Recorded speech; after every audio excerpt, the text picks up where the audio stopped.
ఇప్పుడు నార్మల్గా ఆహ్, రామ్ చరణ్, చిరంజీవి గారితో చేసావు నువ్వు. ఆయనతో మంచి క్లోజ్ అసోసియేషను. రామ్ చరణ్‌తో కూడా ఆల్రెడీ చేసావు. అవును. ఇప్పుడు మళ్ళీ చేస్తున్నావు. అసలు వీళ్ళిద్దరి మధ్యలో నీకు కనిపించే ఒక స్పష్టమైన డిఫరెన్స్ గాని, పోలిక గాని ఇద్దరిలో ఇదే నాకు తెలిసి పోలికలే ఉన్నాయి ఎక్కువ. అవునా? ఎక్కువ పోలికలే.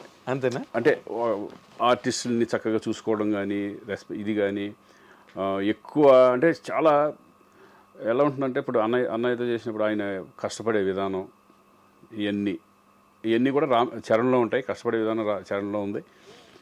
ప్లస్ కామన్ ఏంటంటే చక్కగా ఇప్పుడు మామూలుగా చూసుకుంటే భోజనాల దగ్గర కానీ ఆర్టిస్టులను బాగా చూసుకోవడం కానీ ఫుడ్ అందరికీ చక్కగా బాగా వచ్చిందా లేదా బాగుంటుందా లేదా యూనిట్లో చూసుకోవడం ఇవన్నీ కూడా ఆయనకి ఉంది.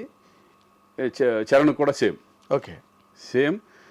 చరణ్ ఇస్ అంటే అనేలాగా డిగ్నిఫైడ్, అంటే ఎక్కడ చాలా పెద్ద చాలా మెచ్యూర్డ్ గాయ్.